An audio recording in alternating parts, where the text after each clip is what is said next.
Superstation of Future Radio. Yeah, I'm your host, Brother Michael Imhotep. It is Wednesday, March 17th, 2021, and we are live. Hope everybody's doing well today. It's a very, very busy day. And it's also St. Patrick's Day. So in my Tuesday night class, I told my students in my online class, Ancient Kemet, the Moors, and the Ma'afa, Understanding the Transatlantic Slave Trade, what they didn't teach you in school. I said that I was going to do a broadcast on St. Patrick's Day, dealing with the history of St. Patrick's Day and who Patrick was, and dealing with why do African Americans celebrate St. Patrick's Day, because most African Americans don't know what they're celebrating. And I wasn't sure if I was going to do a separate broadcast or do it during the show, do it during our daily show. So I'm going to do it during our daily show. So I talk about this usually each year around St. Patrick's Day. How's everybody doing? Everybody share this broadcast on your social media platforms. A lot of this type of information you're not going to get a whole lot of other places. So it's another St. Patrick's Day, and people are wearing green. It's a little different this year because of COVID-19. And you have parties taking place, and I was in downtown Detroit today, and there were parties taking place, and celebrations, things like this. And you'll see African Americans celebrating St. Patrick's Day as well. But when you ask them, what is it that you're celebrating, or who was St. Patrick, the most they can tell you is that he was a priest or a bishop or a saint or something like that. Well, what did St. Patrick do? Why is this his feast day? I mean, besides him dying in about 461 AD on March 17th, why is this his feast day? And they may say things like, well, he drove the snakes out of Ireland or something like that, right? So we're going to talk some about this history, and we'll deal with St. Patrick's Day. Who was St. Patrick? Do you know what you're celebrating, and why do African Americans celebrate St. Patrick's Day? And you may come across some African Americans who say, well, I have Irish in me. I have Irish ancestry.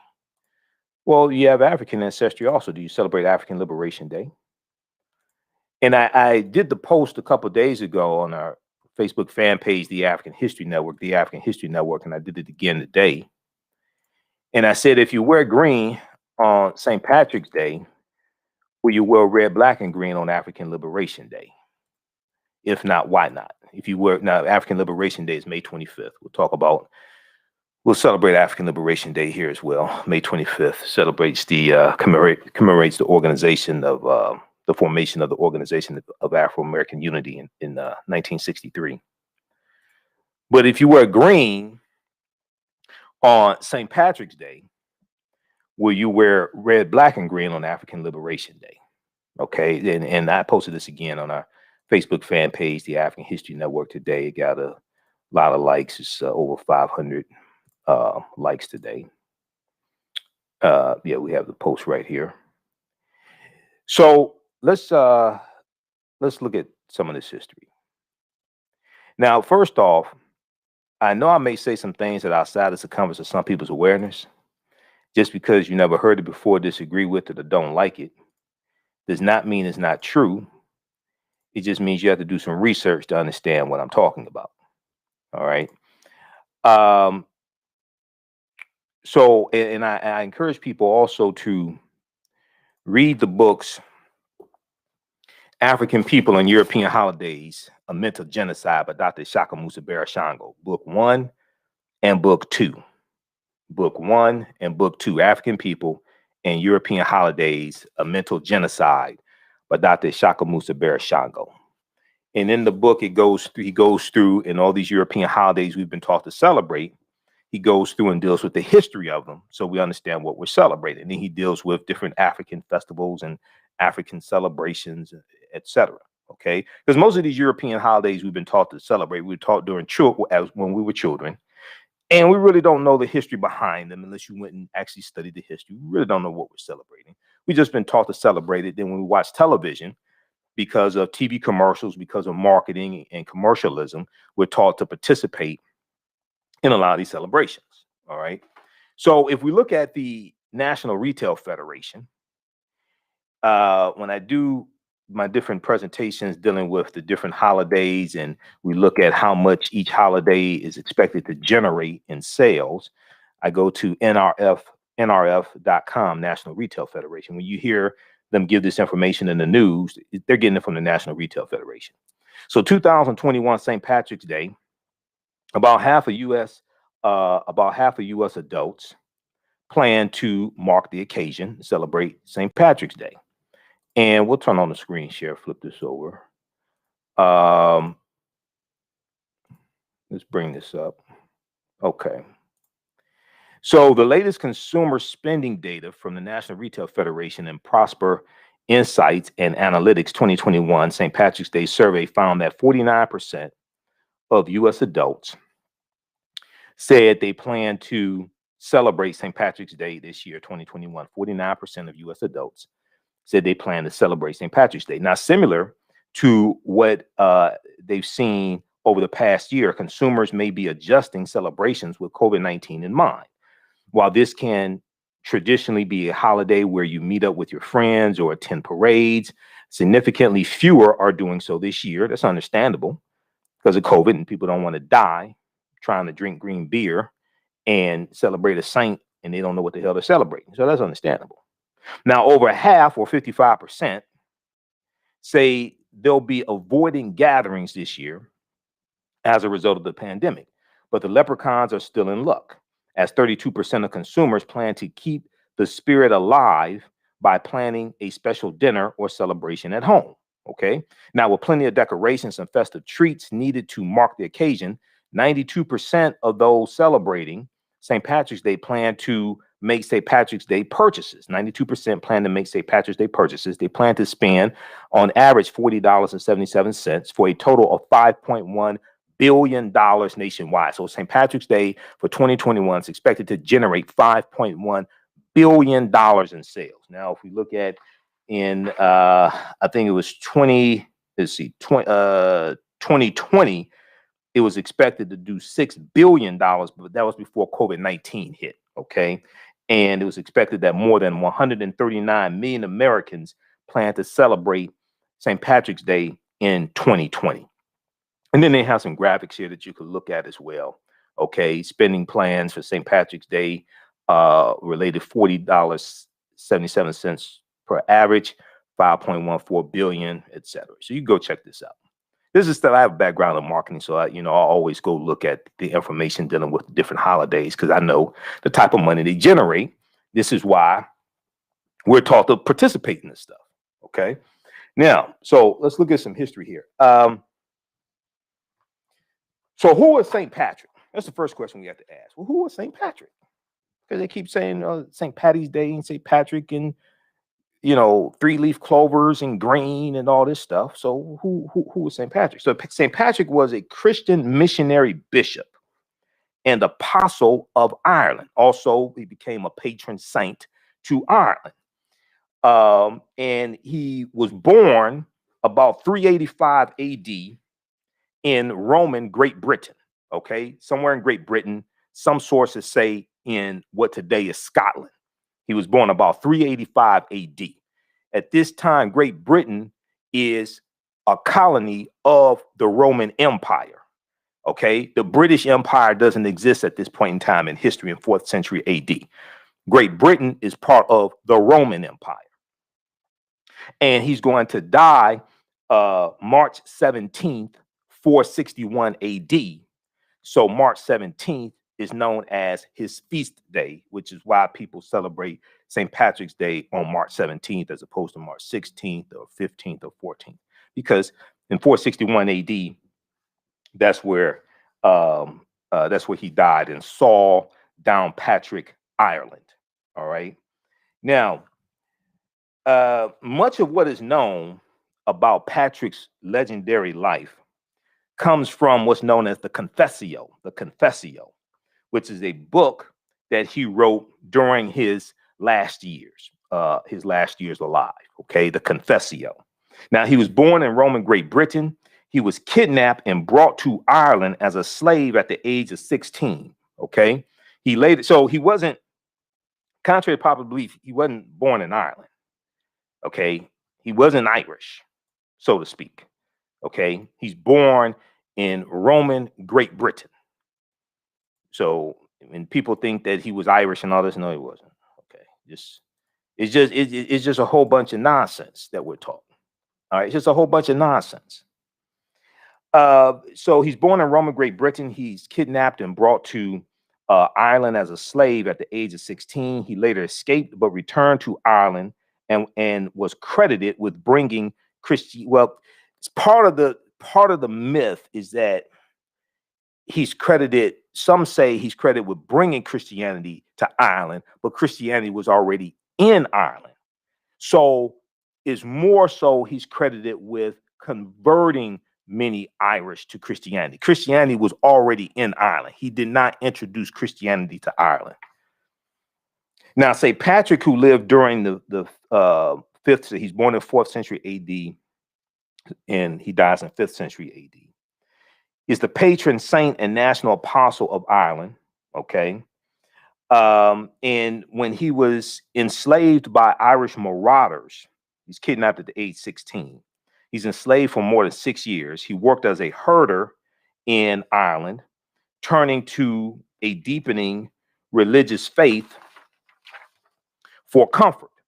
Following the counsel of a voice he heard in a dream one night, he escaped and found passage on a ship going back to Britain, where he was eventually reunited with his family. Okay, we're going to continue this on the other side of the break. List to the African History Network show right here on 910 AM, the Superstation Future Radio. I'm Michael Imhotep. We'll be back in a few minutes. Stand by, everybody. Stand by.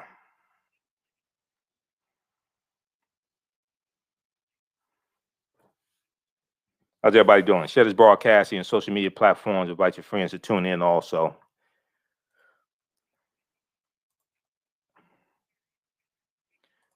Okay, how's everybody doing?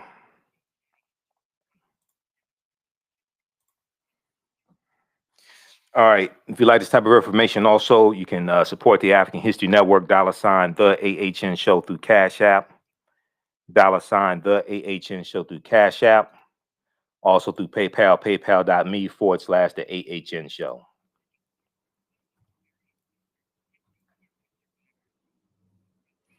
There's a man whom the Holy Catholic Church commissioned to drive the indigenous Irish whom were. Okay, the Catholic Church did not exist in 5th century AD. It was the Eastern Orthodox Church. The Catholic Church was not founded until really 11th century AD, around 1050, 1052 AD. The Catholic Church does not exist in 432 AD when Pope Celestine I sends Patrick into Ireland. The Catholic Church doesn't exist. Stand by. We'll be back in a minute.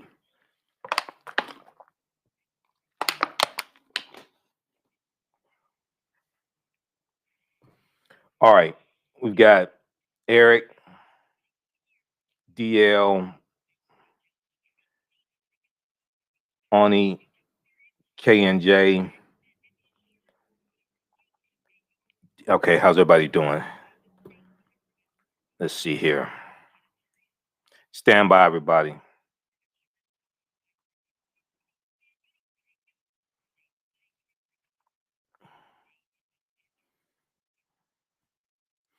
Okay, everybody, share this broadcast on your social media platforms. We'll be back from break in about 2 minutes, I think it is. What is this?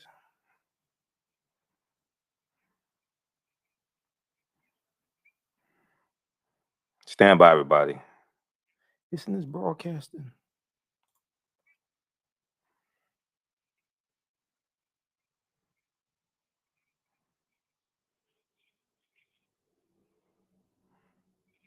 Okay, everybody, share this broadcast. Stand by, everybody. Welcome back to the African History Network show right here on 910 AM, the Superstation, the Future Radio. I'm your host, Brother Michael Imhotep. It is Wednesday, March 17th, 2021, St. Patrick's Day. You probably saw a lot of African Americans today celebrating St. Patrick's Day. They may have been wearing green, may have been getting drunk, what have you. And you ask them, what are you celebrating? St. Patrick's Day. Why? Who's St. Patrick? What did St. Patrick do? Oh, St. Patrick drove the snakes out of Ireland. Really? There's no evidence of snakes ever being in Ireland. What are you talking about? I remember when I remember a few years ago, it's back in about 2012. I was working at a call center. So I go to work and I didn't realize it was St. Patrick's Day. So I just show up at work and I see people wearing green. I see African Americans wearing green. And they didn't know who I was. You know, they didn't really know who I was. So I started asking questions. Now I already know the answer to the question before I asked. I'm like, why are you wearing green? He said it's St. Patrick's Day. Really? Who was St. Patrick? Oh, he was a saint. Well, what did St. Patrick do? Oh, he drove the snakes out of Ireland. You ask people, most people can't tell you. Then this one sister who was half white, she said she has Irish ancestry. That's why she celebrates St. Patrick's Day. And so what? And so if you wear green for St. Patrick's Day, will you wear red, black, and green for African Liberation Day? All right, let's continue. Somebody posted during the break. They said that Patrick was a man whom the Holy Roman Catholic Church commissioned to drive the indigenous Irish whom wore the twa. They wore twa there, but you also had Druids. But the Catholic Church did not exist in 5th century AD, people. The Catholic Church does not come into existence until 11th century AD, mid 11th century AD, around 1052, 1056. It's the Eastern Orthodox Church that's in existence in 4th and 5th century AD, not the Catholic Church.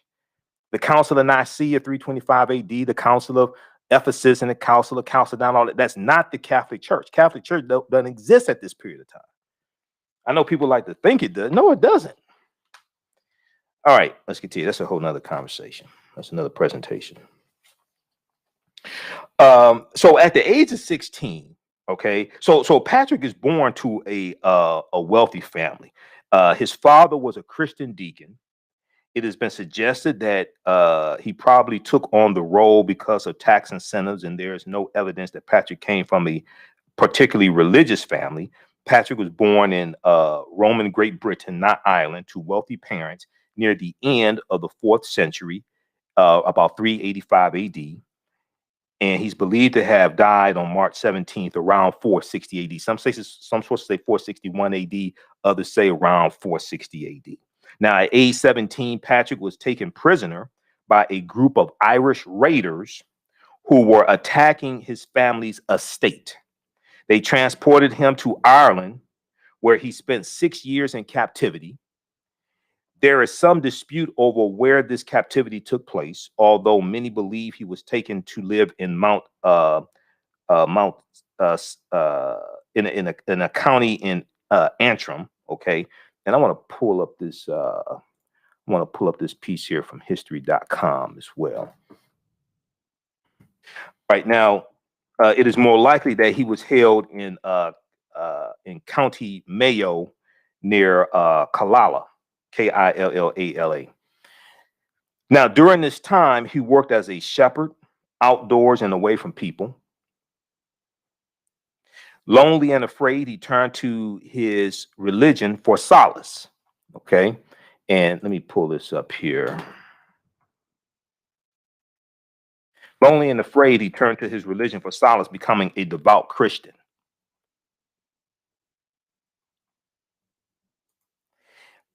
It is also believed that Patrick first began to dream of converting the Irish people to Christianity during his captivity. Okay, now once again, even though a lot of times with the mythology, because a lot of what we know about Patrick, part of it is mythology, other comes from the Confessio, okay, some writings that he did toward the end of his life, but a lot of it is mythology that evolves over centuries and is then combined with you know, things that he wrote also.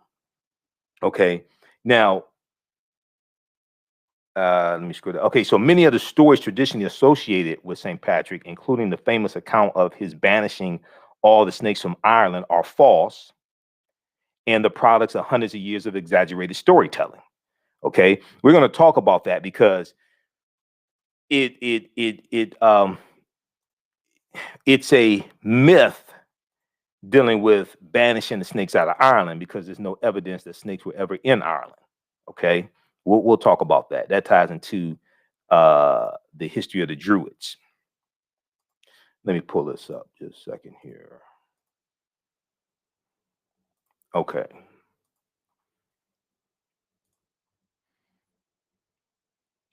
All right. So many of the stories traditionally associated with St. Patrick, including the famous account of his banishing all the snakes from Ireland, are false. The products of hundreds of years of exaggerated storytelling. And that happens with historical figures or mythological figures who we taught are historical and haven't done the research and we think they're historical, but they're really mythological, or they are a compilation of real people in mythology as well. That happens also. Now, during this period of time when he's captured, these 6 years in captivity in Ireland, he worked as a shepherd outdoors and away from people, lonely and afraid. He turned to his religion for solace, becoming a devout Christian. Now, after more than 6 years as a prisoner, Patrick is going to escape. Now, according to his writing in the Confessio, a voice which he believed to be God's spoke to him in a dream. Okay, a voice that he believed to be God spoke to him in a dream, telling him it was time to leave Ireland. So to do so, Patrick walked nearly 200 miles from County Mayo, where it is believed he was held. He walked from there to the Irish coast after escaping to Britain, to Great Britain, which is under Roman control. Okay, it's not England. You don't have England at this time. England is named after the Anglos. The Anglos, the Saxons, and the Jutes, Jutes. They're going to go into Ireland, conquer Ireland, but they also go into England, and England is named after the Anglos. The Anglos and the Saxons are going to come to this land in Virginia, 1607 and after. This is why oftentimes you hear white, especially white men, referred to as white Anglo-Saxon male Protestants. The Anglos and the Saxons were two groups of Germanic people collectively known as barbarians. The Anglos, the Saxons, the Jutes, the Picts, the Alans, the Lombards, the Vandals, the Visigoths. These are all groups of Germanic people, or what we call collectively barbarians. Okay, so you study them. The western portion of the Roman Empire is crushed by the Vandals and the Visigoths in 476 AD, which pushes Europe into what's known as the Dark Ages, and it's going to be the Moors and the African Moors in 8th century AD to take the teachings from the Nile Valley region of Africa, ancient Kemet, ancient Egypt, into Europe and bring Europe out of the Dark Ages. And that's to our detriment. That's going to lead to the transatlantic slave trade taking place eventually. That's why I say I wish we never taught them. All that stuff came out to kick us in the behind. But let's continue. 313-778-7600 is the calling number. Also, if you have a quick question or comment, 313-778-7600 is the calling number if you have a quick question or comment. Okay. All right. Now, we're dealing with some of the history of St. Patrick's Day. And what are people celebrating? Who was Patrick? Okay.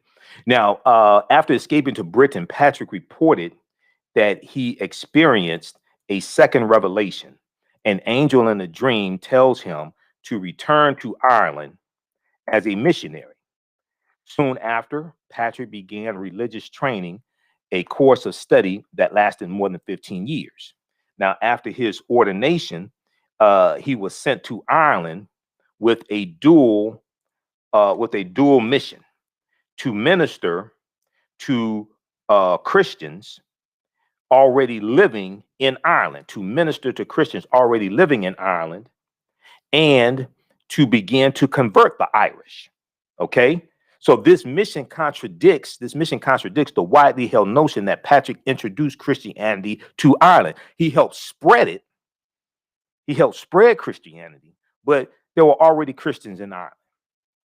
There were also the Twa in Ireland, because this is who the Leprechaun are. The Twa, the short stature people coming from southern Africa, and they're referred to as the Khoisan or the Ainu or the Twa. They go all around the world, and they're in Ireland. And this is where the Leprechauns come from. Leprechaun means small-bodied person. Okay, and this also then ties into the history of the Druids as well. Okay, now St. Patrick incorporated Irish culture into Christian lessons. We're going to get to the Druids in just a minute here. So familiar with Irish culture and language, Irish language and culture, Patrick chose to incorporate traditional ritual into his lessons on Christianity instead of attempting to eradicate native Irish beliefs. For instance, he used bonfires to help celebrate Easter, since the Irish were used to honoring their gods with fire. Okay, that's probably coming from the Druids, because the Druids did that. We're going to talk about the Druids in just a minute. He also superimposed a sun, S-U-N, a powerful Irish symbol, onto the Christian cross to create what is now called a Celtic cross, so that veneration of the symbol would seem more natural to Irish. So just as when the Romans are conquering, and he's doing this on behalf of the Roman Empire, because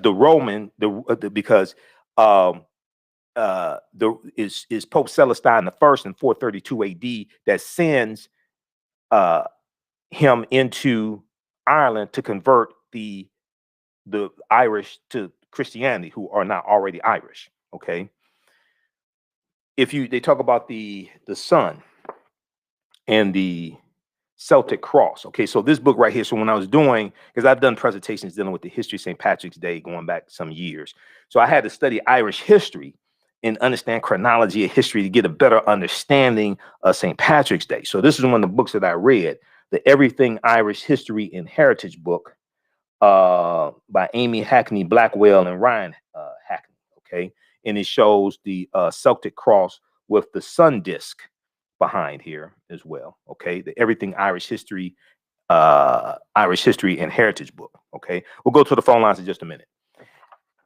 And one of the things they talk about in here is Ireland being conquered by the England in 1155 AD. Okay, because Ireland was a colony of the Roman Empire. All right, in like 4th, 5th century AD. And then Ireland is going to be conquered in 1155 AD by the English as well, by England. Okay, or what we call the British. All right. Let's continue here. Now, let's go back to this article here. Now, although there were a small number of Christians on the island when Patrick arrived, most Irish practiced a nature-based pagan religion. Pagan. Okay, what does pagan mean? So this gets into a whole nother thing, because I deal with this in some of my presentations dealing with ancient Kemet, the Moors. Ancient Kemet, the winter solstice, and the history of Christmas. I get deep into this in that presentation. But let's look at something here for the sake of time. Let's look at, I deal with this in my online class, Ancient Kemet, the Moors, and the Ma'afa, Understanding the Transatlantic Slave Trade, what they didn't teach you in school. So let's look at the Druids, because all this ties into the history of the Druids, which then takes us back to ancient Kemet, ancient Egypt. Let's see, where is, okay, it's in the other, let me pull this up just a second here. Let's go to the phone lines while I pull this up. We have G on line 1. G, welcome to the African History Network show. Tell us where you're calling from. Yeah, D from Windsor. D. It's D. Okay, D. So they have G here. Sorry about that. G-E-E. Okay. Thanks. Go ahead. Thanks for holding. Tell us we're calling from Windsor, Canada. Okay, across the river, our neighbors. Go ahead. Yes, sir. Years ago, as a younger man, I had the opportunity to backpack from Dakar to Lagos, significant portion of the West African coast. Lagos, Nigeria. Lagos, Nigeria. Yes. Okay. Yeah, from Dakar all the way down to Lagos. Dakar, Senegal to Lagos, Nigeria. Okay, go ahead. West Africa. Right. Along the Senegalese portion of the trip, I found myself in a holy city known as Touba, where they had a mosque in the desert. My French is okay, but from what I could understand of the locals, they were saying that the Moors came from that area that went later to Europe. My question to you is this true? And if not, where in the West Africa did the Moors that liberated the Europeans from the Black Death? Where did they come from specifically along that West African coast? Okay, you said. Well, hold on. Let's deal with the first question first. Where in West Africa? Because see, they're gonna be waves of Moors that go into Europe. Some of them are gonna come from West Africa, Senegal, Mali, different things like that. Okay, you're gonna have some coming from North Africa. You're gonna have some coming from West Africa. Okay, and they're gonna be waves of Moors. They're gonna be waves of Moors that go into Europe. Oh, okay. Oh, so a good reference for that. Two good books to read dealing with this is Golden Age of the Moor, edited by Dr. Ivan Van Sertima. Golden Age of the Moor. It's out of print. You may be able to get it at an African American bookstore, something like that. But one book that is in print is by Runoko Rashidi, Black Star: The African Presence Over Early Europe. Black Star: The African Presence Over Early Europe by Runoko Rashidi. And you can visit, if you check out his website, drrunoko.com, RUNOKO, drrunoko.com. He has information there on how to order his books. But Runoko, I know Runoko. I've interviewed him. I've read his book, and his book is phenomenal. But go ahead. Okay. And the last question is, after the Spaniards won their victory over the Moors, I guess, or 1492, January 2nd, 1492, when the Moors lose control of Granada, their last stronghold. Yes. Where did they go? Well, interesting you asked that question. Some of the Moors are going to be conquered, and they're going to be taken into Spanish territory, Spanish colonies. So I have to look at this again. What did you say? Some of them went where? What? I didn't hear you. Some are going to stay in Spain, but some are going to be conquered and taken into Spanish colonies also. Some are going to be conquered. So, but keep in mind, you're going to have Moors that are going to be conquered. They're going to lose control in England. They're going to lose control in Sicily, Crete, things like that as well. But yeah, it's an interesting history, because when you study, let me see something here. It's 1517, about 1517, the Asiento de Negros. Okay, you familiar with the Asiento and King Charles I, also known as King Charles V? No, I'm not. Okay, so the Asiento, it's right about 1517. If you go to Britannica.com and search for Asiento de Negros, it was a license given by the Spanish to European nations to trade African slaves in Spanish colonies. It's called the Asiento. And what happens is that so when Columbus goes on his 4 voyages, he set sail August 3rd, 1492 on the Nina de Pinta and Santa Maria. It's later in the same year that when the Spanish take back control of the last stronghold from the Moors, the what's known as the Reconquista is completed. The Reconquista is the reconquest, which starts in reconquering, taking back that territory from the Moors. So the Reconquista is complete. And then Columbus set sail August 3rd, 1492. So Columbus, it took him about 7 years to convince King Ferdinand and Queen Isabella to finance his voyage. All right. But on his voyages, he's going to have Right Reverend Bishop Bartholomew de las Casas, okay, who's a bishop. And de las Casas keeps a diary of the atrocities that take place in the areas where they go, Haiti, Jamaica and Puerto Rico, Honduras, things like this, okay, where they travel. And he writes 2 books about this. So in about 1517, Bartholomew de las Casas goes to the King of Spain, King Charles I, also known as King Charles V. And he basically tells him that the indigenous people, what we call Native Americans, things like this, they suffered enough, and that the Spanish should stop enslaving them and basically exclusively enslave African people. This is because of Bartholomew de las Casas and what he sees on the voyages with Columbus. So then this leads to the Asiento de Negros. So between the early 16th and mid 18th century, an agreement between the Spanish crown and a private person or another sovereign power by which the latter was granted a monopoly in supplying African slaves for the Spanish colonies in the Americas. The contractor, known as the Asentista, Asentista, and I'll flip this. I'll turn this on the screen share. See, it's important people understand the Portuguese are the first ones involved in the transatlantic slave trade. The Spanish are the second ones, and it's ironic that it's not by accident. Spain and Portugal are where the Moors are going in 711 AD, the Iberian Peninsula. It's not called Spain and Portugal in 8th century AD. That's where they first go in.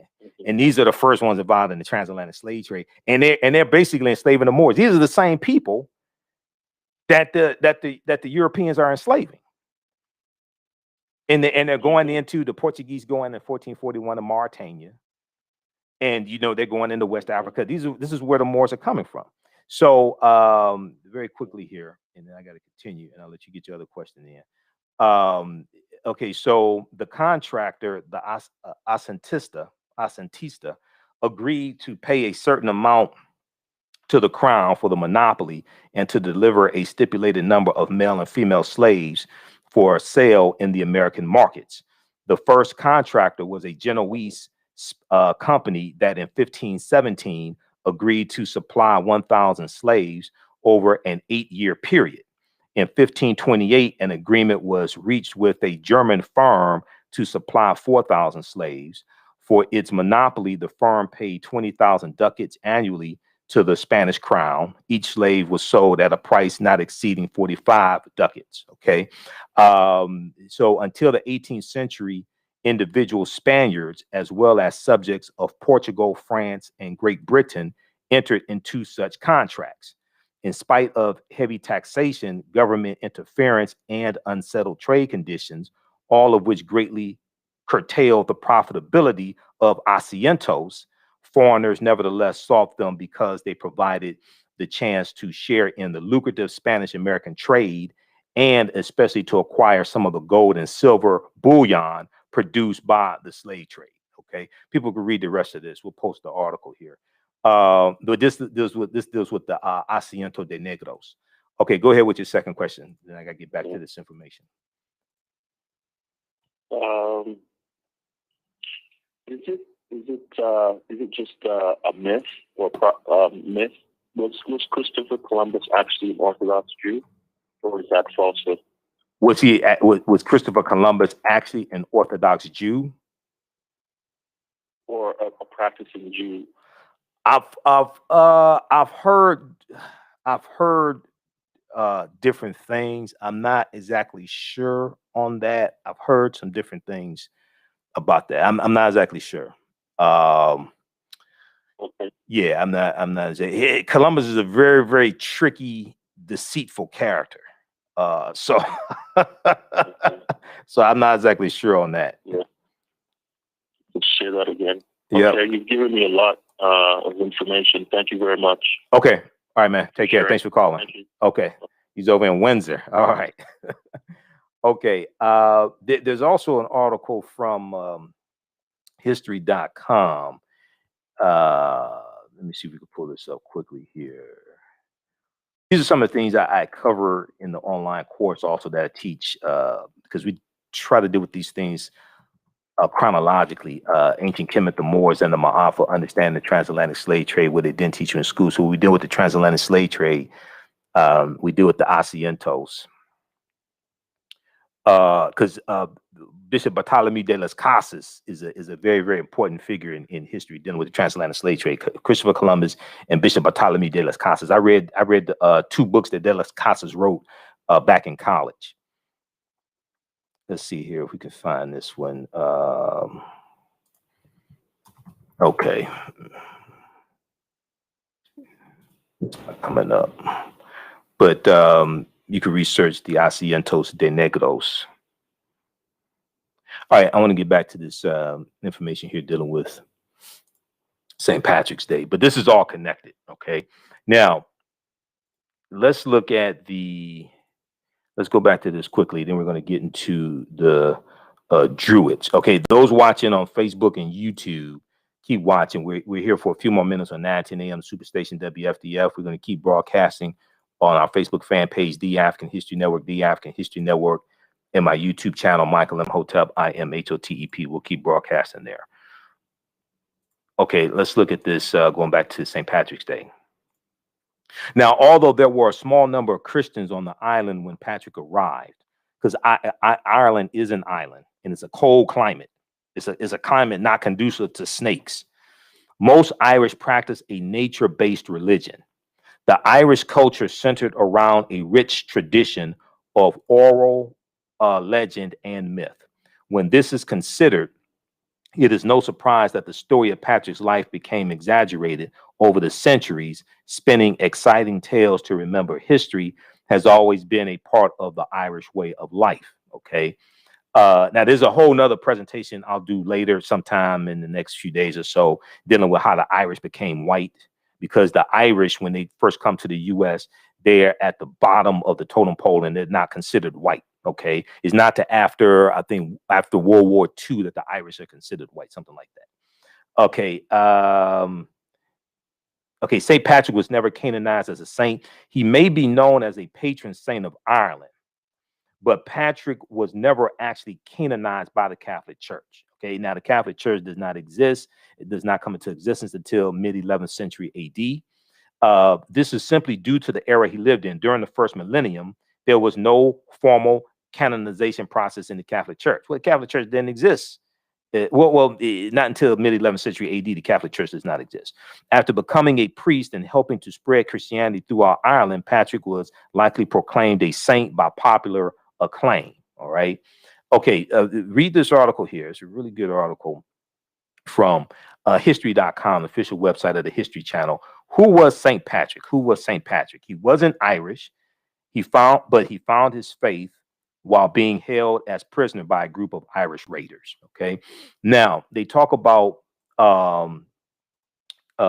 pagans and nature-based religion. Okay. Let me see here. Where is that?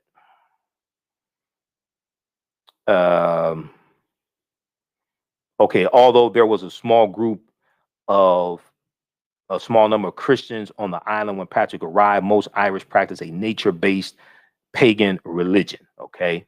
So this then ties into the Druids. All right. Now, if we look at this here, and we're going to go to Nile Valley Contributions to Civilization by my friend Tony Browder, pages 193 and 194. This ties into the history of St. Patrick, and this ties into the history of the Druids as well. Okay. Also, if you, before we run out of time here, if you want to register for the online course that I teach, Ancient Kemet, the Moors, and the Ma'afa, Understanding the Transatlantic Slave Trade, what they didn't teach you in school, Visit our website, AfricanHistoryNetwork.com, AfricanHistoryNetwork.com. The class meets Tuesdays online, 8 p.m. to 10 p.m. Eastern Standard Time. We do the class live. All the sessions are recorded. You can go back and watch it over and over again. It's an 8-week, 16-hour online course that I teach. This time around is going to be 9 weeks because I had Dr. David Imhotep, who wrote the book, The First Americans Were Africans, Documented Evidence. He spoke to my class. And then also Sister Nubia Wardford, who's a cultural anthropologist. She spoke to my class as well. So as soon as you register, you can watch those sessions. It's regularly $130, on sale $80. You can watch from around the world, and you can watch it over and over again. Even after the class is over, you can still watch it. Okay, so pages 193 and 194, Nile Valley Contributions to Civilization, talks about the Druids in ancient Kemet. This deals with the suppression of the knowledge and the fight between Christianity and the teachings coming out of ancient Kemet, ancient Egypt. Now, the word Druid in Old Irish means he who knows, he who knows. And the Druids were practicing something called the Gnosis. The Gnosis was called true knowledge, okay? And they're dealing with a watered down version of teachings coming out of ancient Kemet, ancient Egypt, all right? A watered down version of the teachings coming out of ancient Kemet, ancient Egypt. Now, this word down here at the bottom of the slide, frigatriskaidekaphobia. Frigatriskaidekaphobia deals with the fear of Friday the 13th, the fear of Friday the 13th. And Freya, or Frigga, was the wife of Odin in Scandinavian mythology. Odin is the father of Thor and Loki. Okay, so Friday is named after Freya or Freya or Frigga, depending upon which European language you're dealing with. Friday's named after her. Thursday was called Thor's Day, named after Thor. Wednesday was called Woden's Day, named after Odin. So when you deal with the origins of the days of the week, some of it takes you to Scandinavian mythology. And frigatriskaidekaphobia deals with the fear of Friday the 13th. Part of that fear ties into 1307 AD, Friday the 13th, 1307 AD, when the Knights Templar in France were rounded up. And the Knights Templar, who are formed during the Second Crusades, 1118 AD, during the Second Crusades, is a whole nother story. But the Knights Templar are dealing with a watered down version of the teachings that the Moors are taking into Europe. The Knights Templar are going to be rounded up, eventually disbanded. But October 13th, which is a Friday, 1307, was said to be the day that the knowledge stopped. And this is one of the reasons why people fear the number. One of the reasons why people fear Friday the 13th. It's not the only reason why, but it's one of the reasons going into that mythology why people fear Friday the 13th. There's an article from history.com that deals with the Knights Templar. And then there's also one that deals with Friday the 13th. Okay, so check that out for more background information. Knights Templar history, and they talk about 1307 AD. Okay, history of the Knights Templar. Yeah, this one right here. This is a good article. So check this one out also. Okay. All right. Let me pull this one up here and show you this one here. They have some really good articles at history.com. I read a lot. I have a ton of their articles that I've read and printed up. History of the Knights Templar. Get the facts on the mysterious medieval order known as the Knights Templar, which was dissolved several hundred years ago, but has recently made new headlines. And all this stuff ties into history. All this history is connected. Around 1118 AD, the Knights Templar formed during the Second Crusades. And then it's 1307 that they're going to be, about 1307, they're going to be disbanded. October 13th, 1307, scores of the French Knights Templar were arrested along with the order's Grand Master Jacques de Molay. So read this article. This gives you background information. And this ties into also the history of the Moors, because the Knights Templar are getting their teachings from the Moors, which then come from the Nile Valley region of Africa, ancient Kemet, the Nile Valley region, etc. All right, we're out of time here on 910 AM Superstation WFDF. Keep watching on our Facebook fan page, The African History Network, and Michael Imhotep. Remember, right now, it's correct wrong behavior is not over till we win. Stay tuned for Democracy Now! We'll talk to you tomorrow night. Peace. Okay, let's keep going. All right, now also, if you'd like to stop information, you can support us, $sign TheAHNShow through Cash App. $ the AHN show through Cash App or through PayPal, paypal.me/the AHN show, paypal.me/the AHN show. That helps us keep broadcasting 6 days a week, keep doing the research, stay on the air, etc. All right, let's continue. Let's wrap this up because I got to get out of here. Let's go back to the slide here and deal with the Druids. The Druids tie into ancient Kemet, and they tie into Patrick as well.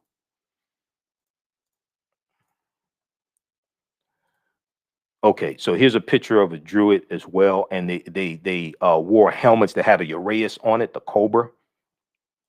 Okay, and this is from one of the slides in the online class that I teach also, because we have to deal with all this history tying into the Moors and the transatlantic slave trade in ancient Egypt. Okay, so if we look at page 193 and 194 of Nile Valley Contributions to Civilization by Tony Browder. Okay, this book here. So a lot of people have this book at home. All right, pull it off your shelf, turn to page 193 and 194. Okay, Nile Valley Contributions to Civilization by Tony Browder. So Browder talks about the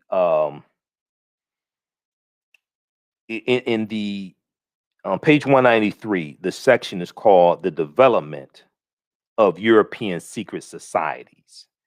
The development of European secret societies. Okay. Let me pull this up here.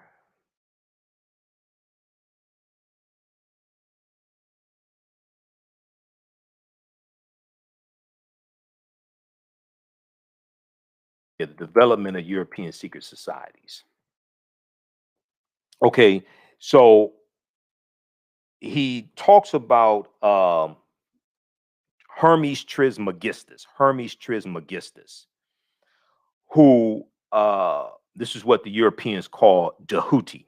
Dahuti or Thoth is a Neteru that is a deity that governs over divine articulation of speech and writing and wisdom, things like this. Okay, but Dahuti was known to Europeans as Hermes Trismegistus, or Hermes thrice great philosopher, priest, and king.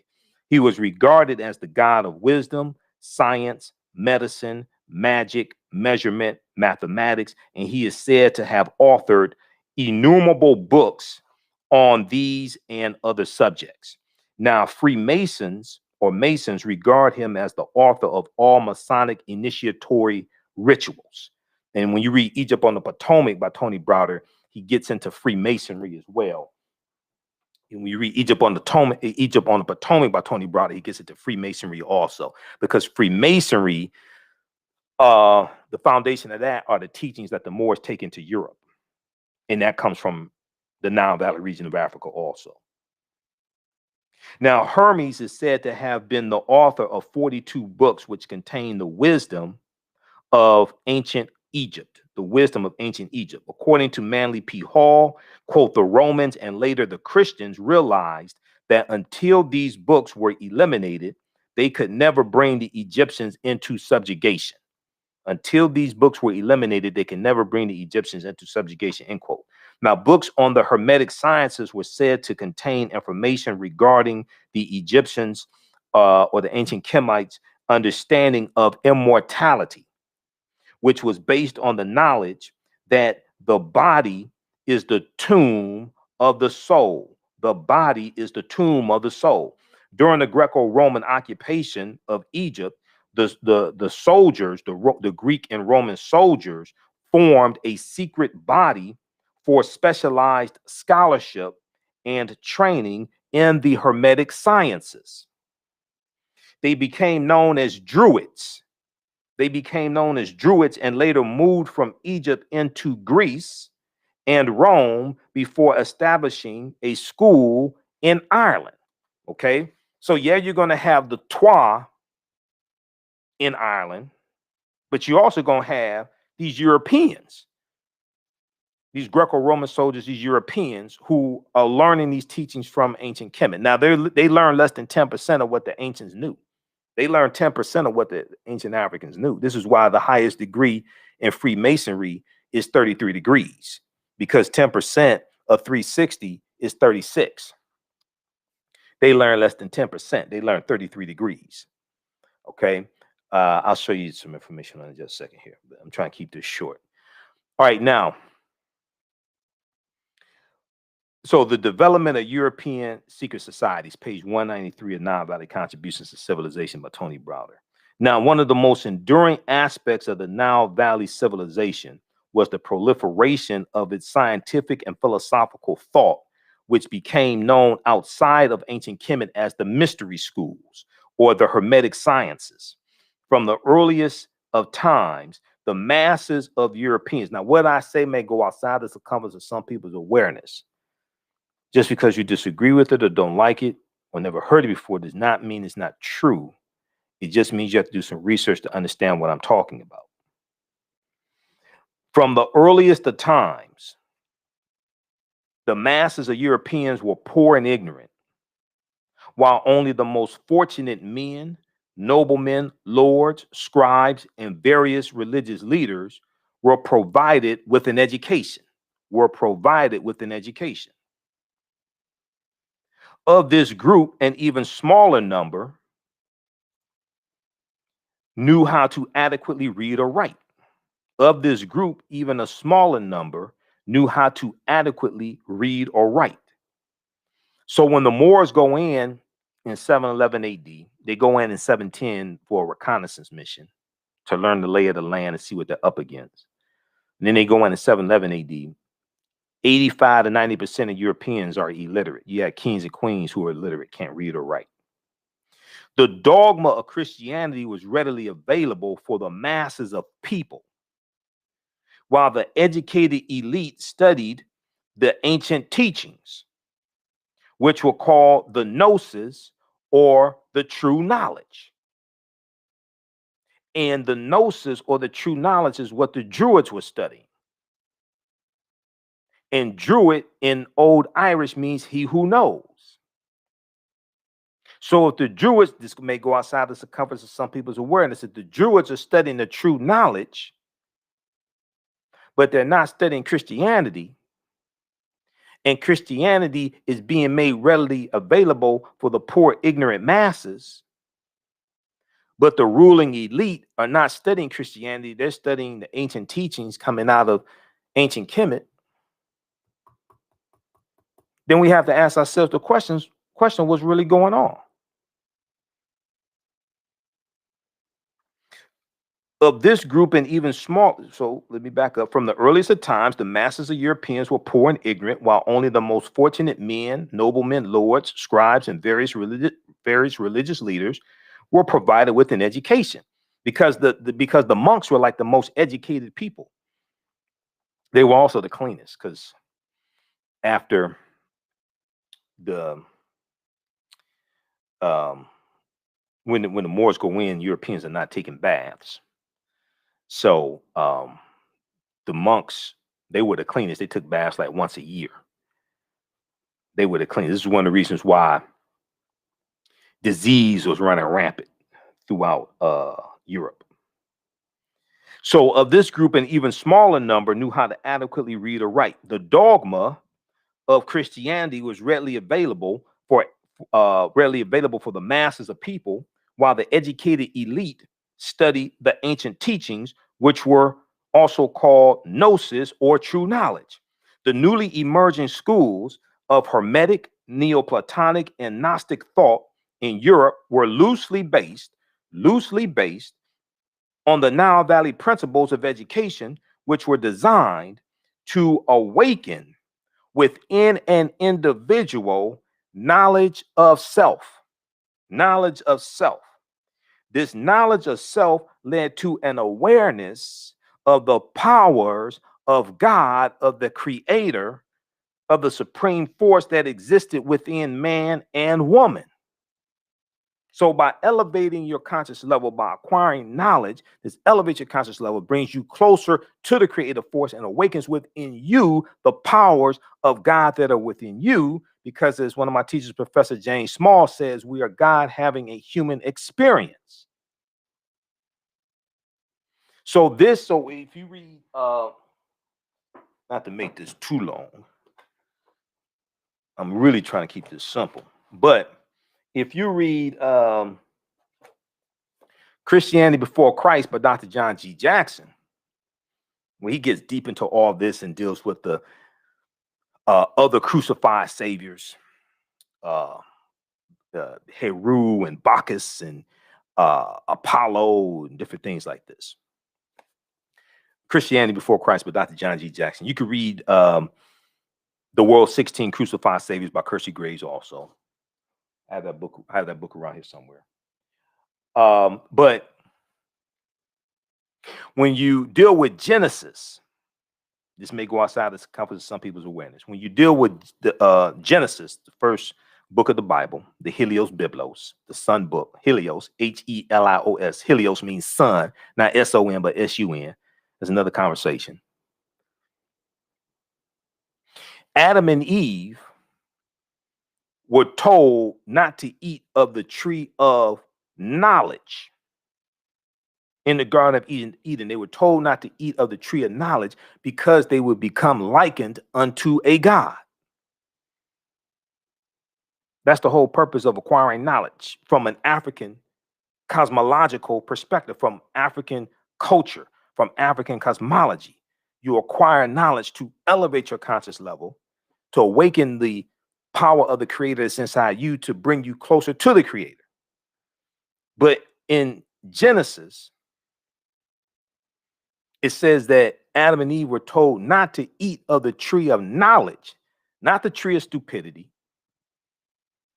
not the tree of ignorance, but the tree of knowledge. They were told not to eat of the tree of knowledge because they would become likened unto a god.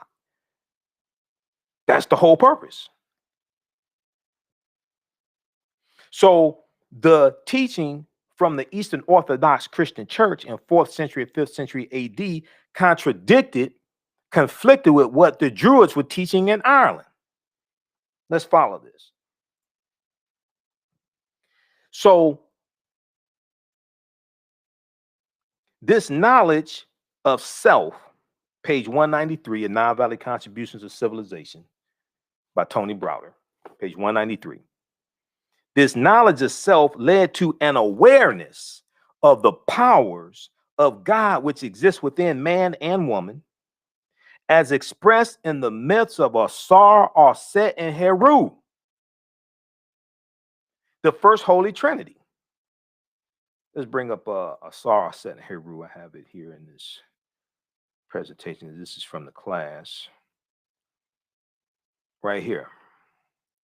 Whoop, there it is. This philosophy, this knowledge of self led to an awareness of the powers of God which exist within man and woman, as expressed in the myths of Asar, Set, and Heru, who the Greeks called Osiris, Isis, and Horus. This philosophy was in direct conflict with Christianity, which taught that man was conceived in sin and that salvation could only be gained through Jesus the Christ, even though the letter J was not invented to 1630 AD, so his name was Yeshua, because there was no letter J at the time. His mama didn't call him Jesus. Let's put it like that. Letter J didn't exist. The letter J is derived from the letter I. Letter J comes into existence in 1630 AD. This is why in the Quran, Jesus is referred to as Isa, the prophet Isa, because with an I, letter J doesn't exist. So this philosophy was in direct conflict with Christianity, which taught that man was conceived in sin, that salvation could only be gained through Jesus the Christ, the Pope, or other accepted intermediaries. One example of the clash between these opposing ideologies can be found by studying the symbolism incorporated into the story of St. Patrick and the Druids of Ireland. Now, what I'm about to tell you, did those that celebrate St. Patrick's Day, did you learn this today? The people you went to the parties with and they're wearing green and shamrocks and all this stuff, did they tell you what I'm about to drop on you? Let me see, where the hell is this? Druids. Let's go back to this one here with the Druids. Just a second, let me pull this one back up. Right here. Okay. So one of the examples of the clash between these opposing ideologies can be found by studying the symbolism incorporated into the story of St. Patrick and the Druids of Ireland.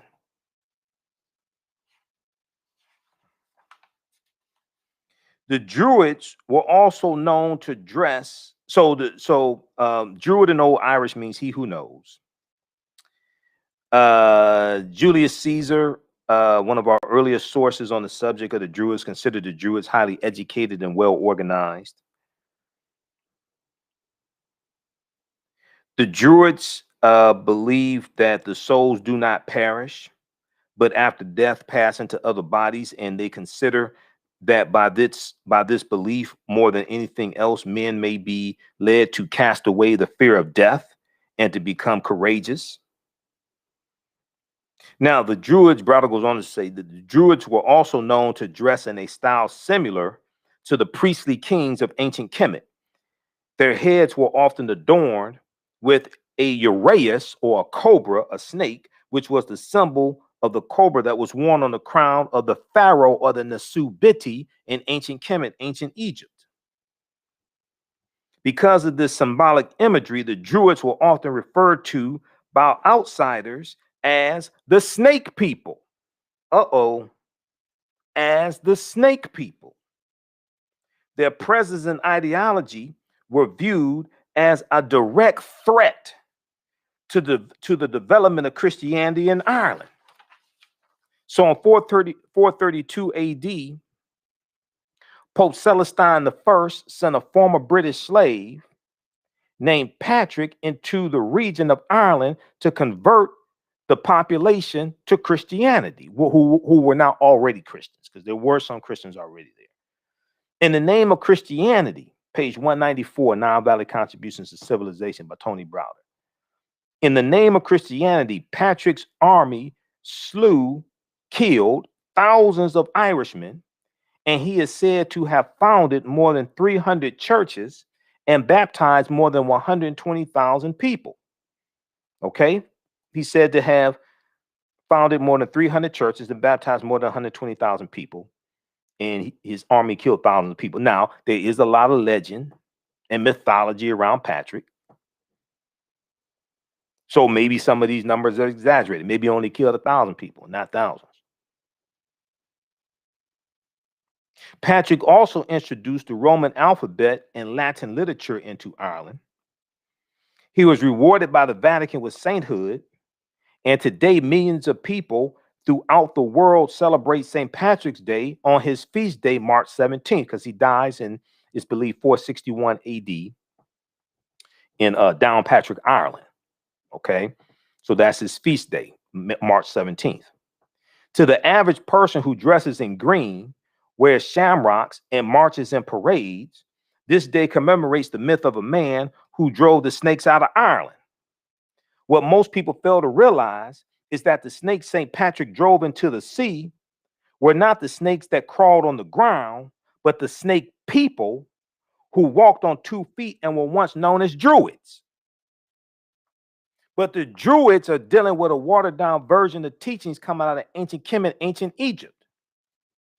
So 1, you're celebrating a mass murderer. 2, you're celebrating somebody who converted the Irish to Christianity when they were practicing traditions and teachings coming out of ancient Kemet, even though they were watered down. Do you know what you were celebrating? Then when we look at more myths about Patrick's color wasn't even green, it was blue. That's a whole nother presentation. I have to do a separate presentation on this. We're short on time here. But this is tied into how we just perpetuate nonsense and participate in things we have no clue what we're participating in. And when we were children, we were taught in school to wear green on St. Patrick's Day, or you get pinched and all that stuff. We don't know where that came from. If you ask the teacher, why do we wear green on St. Patrick's Day? Most of them can't tell you. Okay, they're just operating based upon the programming themselves. You ask them, what did Patrick do that we're celebrating? He drove the snakes out of Ireland. There's no evidence of snakes ever being in Ireland. More nonsense, okay? Read African People and European Holidays and Mental Genocide, book 1 and 2 by Dr. Ishaka Musa Barashango. Register for the online. You can register for the online course if you like that. I teach ancient Kemet, the Moors, and the Ma'afa, understanding the transatlantic slave trade, what they didn't teach you in school. Next class is Tuesday, 8 p.m. Eastern Standard Time. And as soon as you register, you can watch the class from this past Tuesday. And you can watch the one that I did with Dr. David Imhotep, author of the book, The First Americans Were Africans, Documented Evidence. Hold on here. We'll post this link here. It's at our website, AfricanHistoryNetwork.com, AfricanHistoryNetwork.com. You can register there, and I'll post a link here also. We're going to continue for a few more minutes here. But all this history is connected. You have to understand a chronology of history. All this is why these European holidays, I don't celebrate any of them. Now, Mother's Day and Father's Day, yeah, I celebrate them. I know the history behind them, but I get a card from my mom or something like that. I celebrate that. But I don't go overboard for that. But all these other holidays, I don't participate in.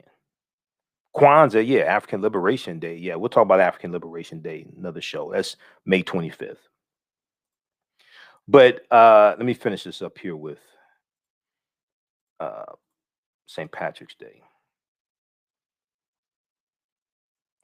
Okay, there was, I want to make sure I just get through everything that I want to get through. All right, now, very quickly, let's look at some myths here.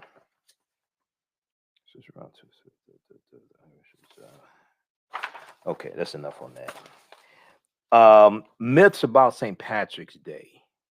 There's a good article here that you can check out as well from history.com. St. Patrick's Day myths debunked. St. Patrick's Day myths debunked. This is St. Patrick's Day legends and myths debunked. Okay, this will work. They have another one, 7 surprising facts about St. Patrick's Day.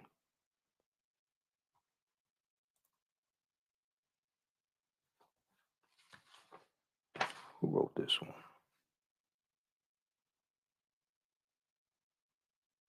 Let me, there's another one I want to pull up here.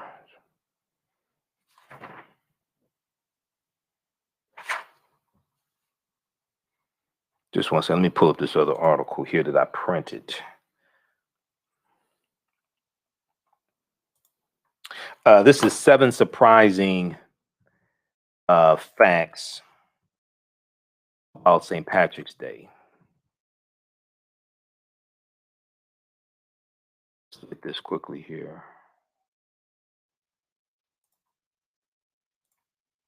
All right.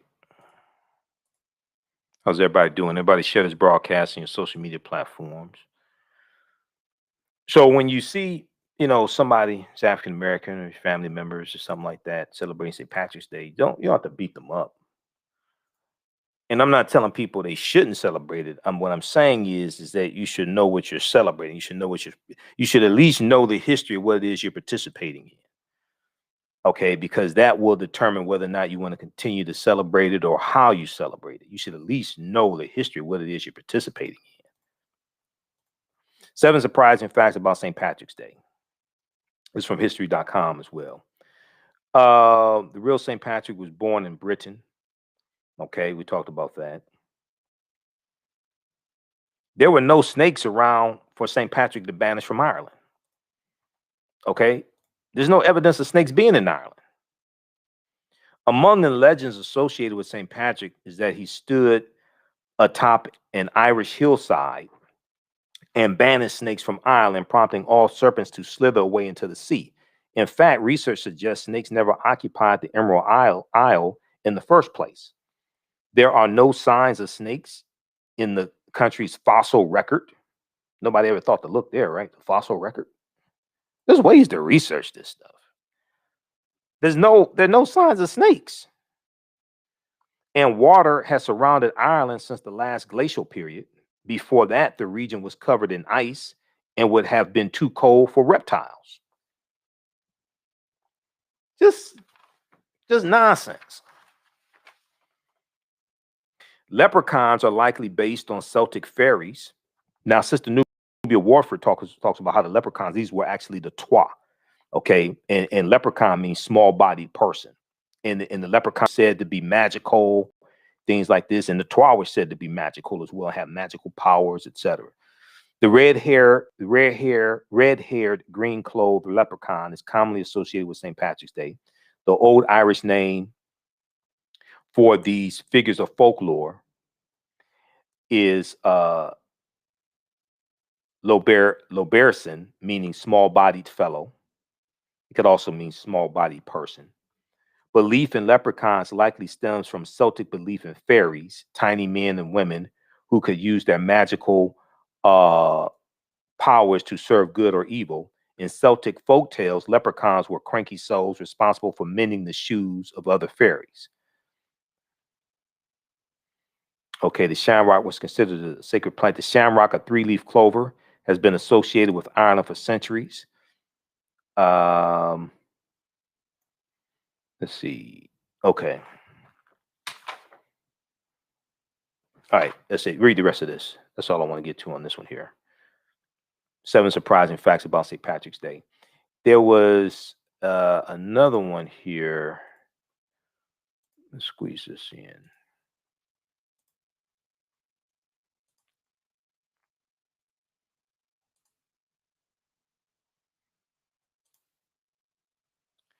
Let's see here.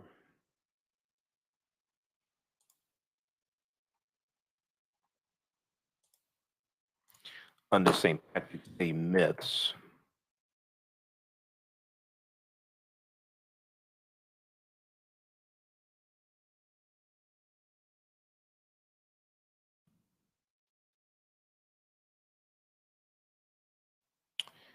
There were, okay, this one right here.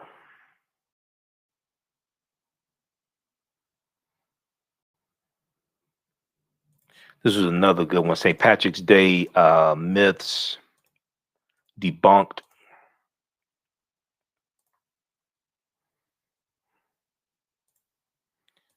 And this is one I showed you first.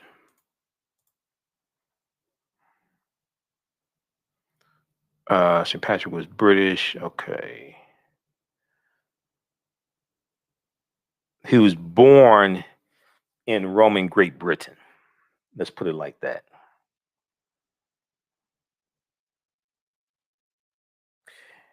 Okay, so this is the myth. St. Patrick brought Christianity to Ireland. Now, 431 AD. So some sources say 431 AD. Some sources say 432 AD, that Pope Celestine I sent Patrick into Ireland. Before Patrick began, in 431, before Patrick began preaching in Ireland, Pope Celestine reportedly sent a bishop known as Palladius. Oh, I'm sorry. Pope Celestine I sends Palladius in 431 AD into Ireland.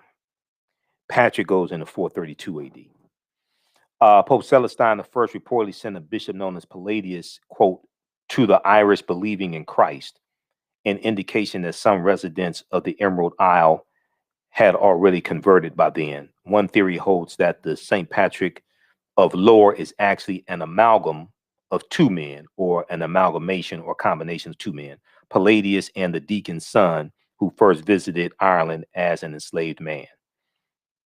Okay, so we talked about this. Scholars believe the snakes banished from the Emerald Isles.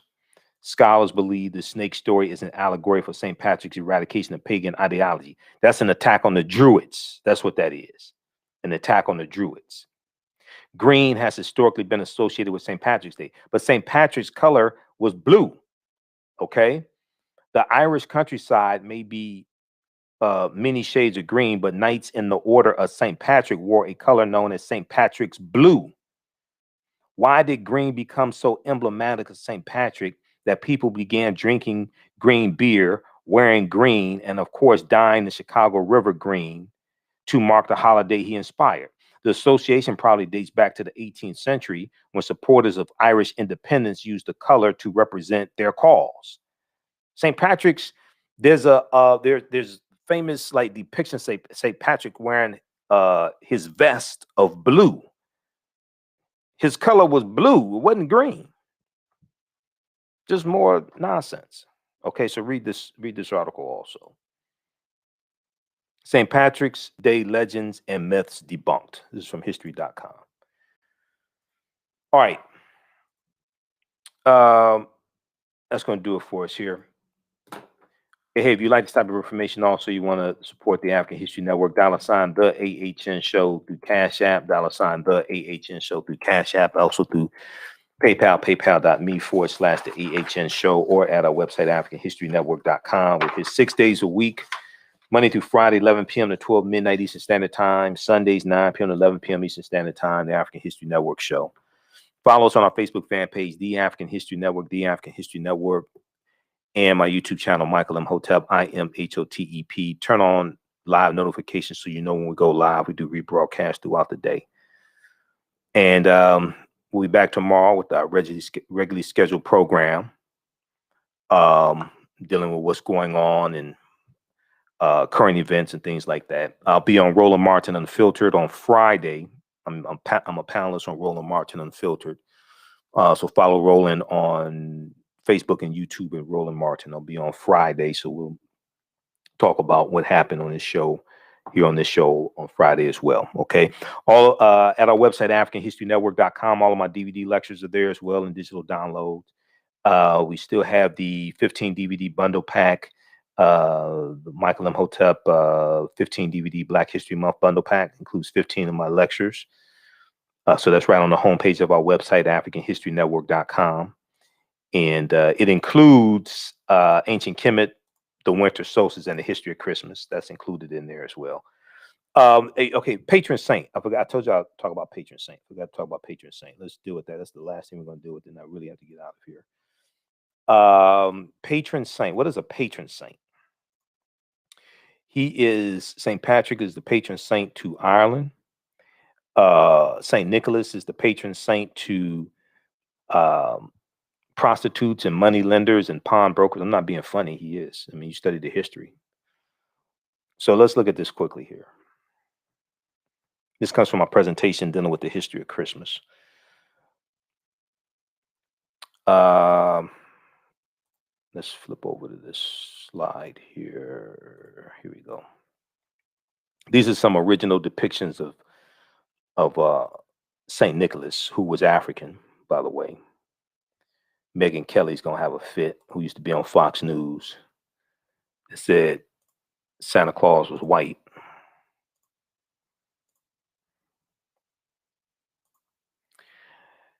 Okay, so let's look at this here. St. Nicholas, another early depictions of St. Nicholas. Okay, the older the depictions of St. Nicholas, the more African he is. What is a patron saint? You hear this oftentimes dealing with Catholicism or, especially Catholicism. If we look at Britannica Concise Encyclopedia, patron saint, saints whose protection and intercession a person, society, church, place, profession, or activity is dedicated. This is a patron saint. The choice is usually made on the basis of some real or presumed relationship, St. Patrick is the patron saint of Ireland because he is credited with introducing Christianity there, some people say, or converting many of them to Christianity, because there's evidence that Christianity was already there in Ireland.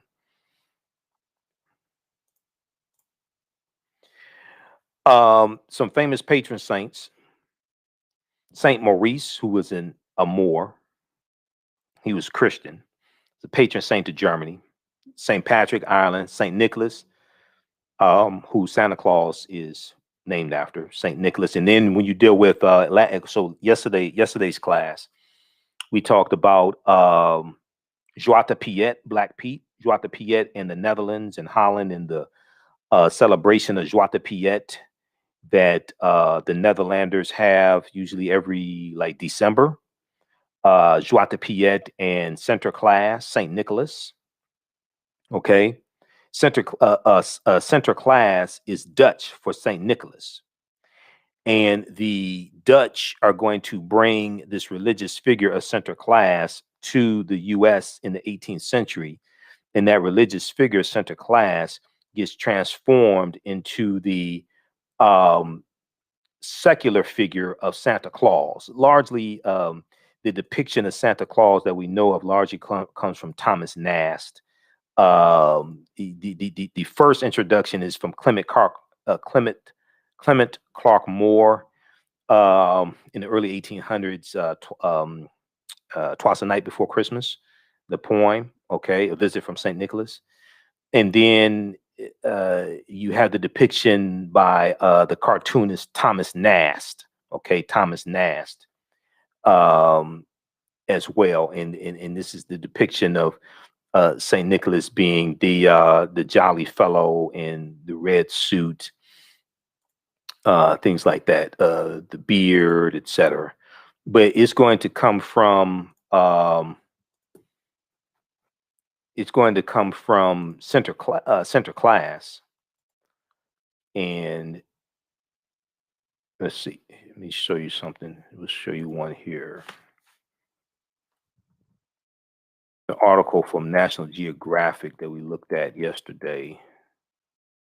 Dealing with Black Pete, Zwarte Piet. All this history is connected. And then this ties into the history of the Moors in Europe and the subjugation of the Moors and the Moors being conquered, many of them being enslaved, being made fun of. So when you look at Princess Michael of Kent, back in late 2017, when she was going to a luncheon to meet with Meghan Markle, she wore a brooch that was called blackamoor jewelry. And then people said, oh, it's blackface, it's blackface. No, it's blackamoor jewelry. That ties it to the history of the Moors in Europe. Blackamoor jewelry, look that up.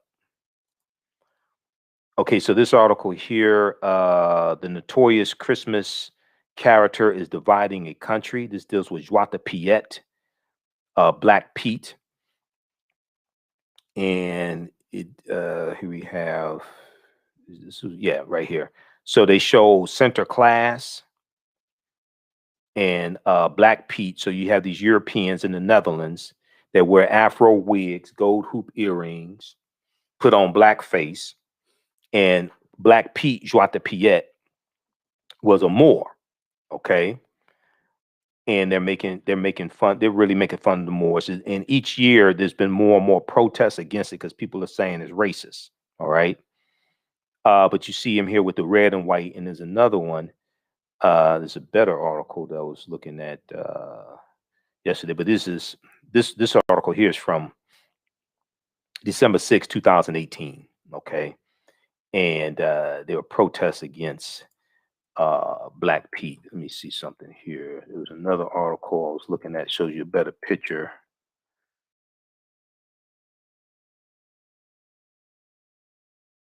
Oh yeah, this one right here. This one from the Washington Post. So this shows how all of this history is connected. Okay.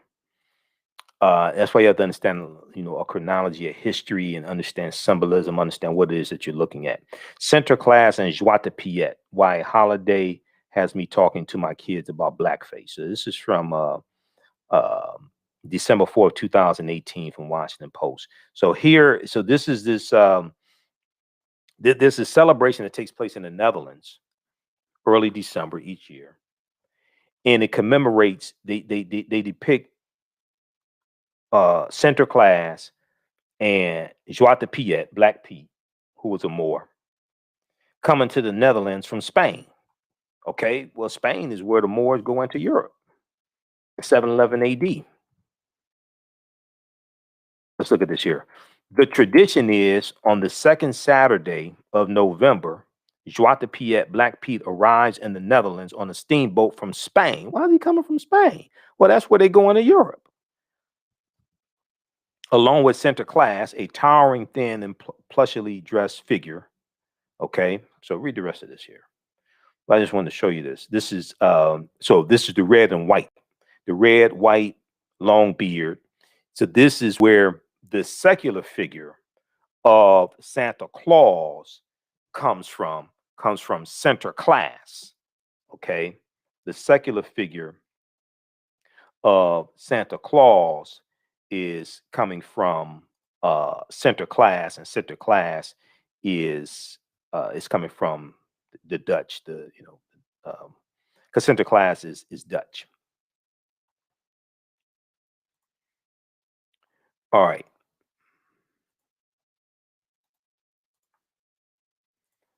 So all this history is tied together, deals with the celebrations, Christmas, St. Patrick's Day, all of this. Okay, it's all connected. All right, lastly, we were talking about patron saints. So just give you some background information. We're talking about patron saints.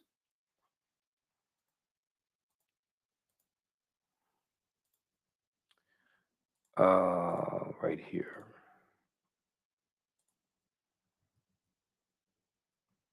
So Saint Maurice is the patron saint of Germany, and Maurice is in reference to a Moorish boy. The word Mauri, Mauri, is in reference to the Moors. Like Mauritania, Mauritania means land of the black-skinned people. Mauri, Mauri. When you see the word Maurice, that's in reference to the Moors. Saint Nicholas is the patron saint of Amsterdam and Russia. Saint Benedict, who was called the Moor, Saint Benedict the Moor, Palermo and San Fratello in Sicily. He was also called Il Moro, which is Italian for dark skin. He's also called the African and the Black. Must have been pretty black. Maybe he was a dark-skinned Caucasian. Maybe he wasn't black at all. Maybe he's just a dark-skinned Caucasian. So what's going to happen is that when you deal with the Neteru, the forces of nature, the different manifestations of that one supreme force, when you deal with the Neteru coming out of ancient Kemet, the spiritual systems coming out of ancient Kemet, the Neteru are going to be replaced by the saints, because when you study the Neteru, they have different attributes like love and fertility among Osset, or the Huti, writing and divine articulation of speech, things like this, Thoth. When you study the Neteru, they have different attributes. They're going to be replaced by the saints. And the Neteru are going to be said to watch over different groups of people as well. Different cities would have a Neteru that was said to watch over that city. Then they're going to be replaced by the saints. The saints are going to do the same thing. All right, we got to get out of here. Remember, at the African History Network, we focus on educating, empowering, and inspiring people of African descent throughout the diaspora and around the world, because right now it's correct wrong behavior. It's not over till we win. Wakanda forever. We'll talk to you tomorrow night. Peace. Thanks for tuning in.